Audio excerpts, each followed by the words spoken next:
So the reason why Japanese fried chicken, also known as karaage, is so crispy is one, because of the use of cornstarch or potato starch in the breading in place of flour, and then secondly, and probably more importantly, it is often double or even triple fried. So I'll explain why we're using these techniques as we make them. Let's break it down.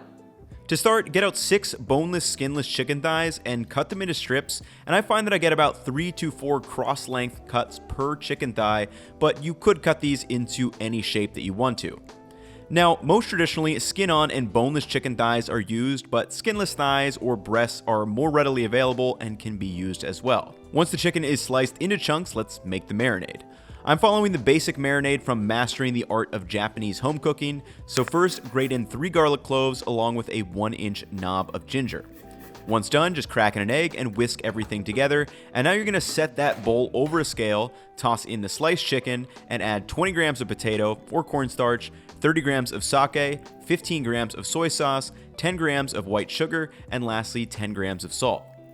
Now just mix that marinade together with your hands to evenly disperse it and coat the chicken all over. And this is going to help the starch breading stick and also give us some flavor and moisture to the chicken. Once mixed, place a lid over the top and let this sit for at least 15 minutes or up to overnight if you would like. While that's resting, let's prep the dipping sauce, which again is just a slight variation from Chef Morimoto's. So set a mason jar over a scale and add 50 grams of soy sauce, 30 grams of rice vinegar, 15 grams of mirin, 15 grams of sugar, 15 grams of sriracha for some spice, 5 grams of sesame oil, and then grate in a little piece of ginger. And lastly, we will be adding some sliced scallions when we actually serve it, but you can just keep this in the jar for now. And this creates a salty, sweet, and umami sauce to pair really well with the crispy chicken. Speaking of, let's fry. So when you're ready to fry, just set a wok over medium heat, and you want to add enough peanut oil to go roughly 2 inches up the side of a pan and bring this to around 350 degrees Fahrenheit. Now, while that heats up, add 150 grams of potato or cornstarch to a large tray or bowl, along with 30 grams of all-purpose flour. You want to remove the chicken from the marinade and toss it with the starch to evenly coat each piece. And try to press those little crumbles of the starch into the chicken, which is going to create little crackles and crispy crusts. Now, you may be wondering from earlier, what difference does corn or potato starch make compared to using flour for the breading? So starch is gluten-free, whereas flour has gluten in it, which can form the gluten network when hydrated with water. While this is desirable for bread doughs, as J. Kenji Lopez Alt points out in the Food Lab, if the chicken sits around too long, that gluten can form, which could make the crust tough and almost rock-like in its density. Now, secondarily, I found that in a side-by-side test of 100% flour and 100% starch breaded chicken, that the flour browns at a much faster rate than its starchy counterpart. Now, this color may be desirable if we are only doing a single fry, but remember, Japanese fried chicken is typically double fried, and this is when it truly transforms to ultra crisp. I'll explain why in just a minute, but let's get this chicken in the oil. So once the chicken has been breaded, before frying, set up your frying station. For me, this means the breaded chicken is on the left, the wok is in the center, and then a wire rack over a baking sheet will be used for the fried chicken on the right. With the oil between 325 to 350 degrees Fahrenheit, working in batches, just slowly drop the chicken into the oil and you want to move it around while it's frying. For the first fry, we want to just fry it until that breading sets and it's just barely starting to brown. This should take about 2 to 3 minutes. Now speaking of, why are we frying this chicken twice?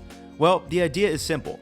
Do you know how if you leave a piece of fried chicken sit too long, it gets a little soggy on the crust?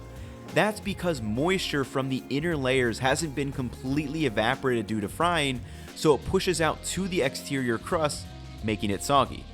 Just listen to the soggy single fried piece compared to the ultra crisp double fried one.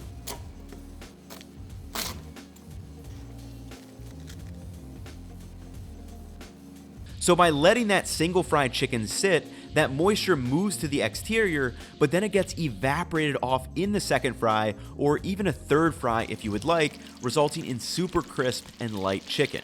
This technique is also fairly convenient for the home cook because while that first batch is resting on the wire rack, we can fry all the remaining chicken before going in for the second fry, so no time is lost and there's actually less time waiting between final batches, which makes this a great thing to fry for a larger group of people. So for the second fry, you're just going to let the chicken go in the oil for, again, another 2, 3, or 4 minutes while agitating until it gets a nice, deeper golden brown. And there you have delicious, crispy Japanese-style fried chicken. To serve this up, add the crispy chicken to a plate, along with some lemon wedges. Then you're going to pour the dipping sauce over some sliced scallions, and of course, a little side dish of Kewpie mayo goes a long way too. Let's taste test. All right, everyone, I got to keep this one short because I've already eaten like 5 or 6 pieces, so I'm going to try to contain myself here. But let's dive into this crispy beautifulness.